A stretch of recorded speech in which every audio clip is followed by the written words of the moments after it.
Good evening, I'm Del Stone with WOA, the Working Class and Houseless Organizing Alliance. So I know how City Council loves an awareness week, and I think that they would be interested to know that the week of October 17th is International Charity Fraud Awareness Week. And instead of passing this agenda item, which I'm against, I think that they could more usefully pass a resolution that recognizes this week and honor it by educating themselves on the real problem of fraud in the nonprofit sector. I think that would do more good than the proposed item and perhaps make them aware of the fraud within it. Why is $777,000 going to institutions such as the IRC, which every member of the houseless community WOA members speak to views as a useless corporation, if not an actively harmful one?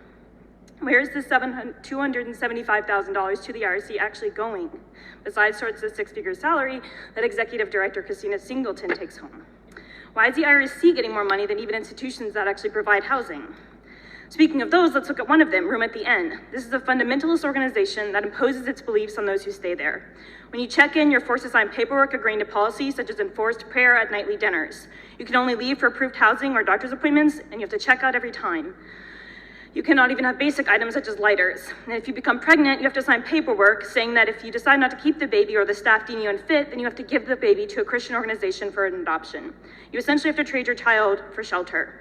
So that's the kind of organization that's providing shelter with this money, which the IRC doesn't even do. We know that Michelle Kennedy, the Neighborhood Development Department Director proposing this dispersal, is very friendly with the IRC Executive Director, Christina Singleton. Council members like Goldie Wells are or have been on the IRC board and should also be recusing themselves. There are serious conflicts of interest here. Not to mention the fact that these folks are utterly out of touch with the houseless community. Wells said of Marcus Smith, a houseless man, when police hogtied and killed him, that maybe it was his time to die. Candy has admitted her own silence and complicity in the shameful mishandling of the Marcus Smith case. We're supposed to trust that people like this know how best to serve houseless people? This agenda item is a massive giveaway to corporations, which all nonprofits are, across the industrial complex. Nonprofit executives here in the city take in hundreds of thousands of dollars that never go towards accomplishing the mission or helping anyone else, just towards bureaucracy and paying themselves. They don't care about solving crises like homelessness, because then the resume padding pet projects wouldn't continue to exist. To make money, they do this. They cuddle up to city council buddies and they beg.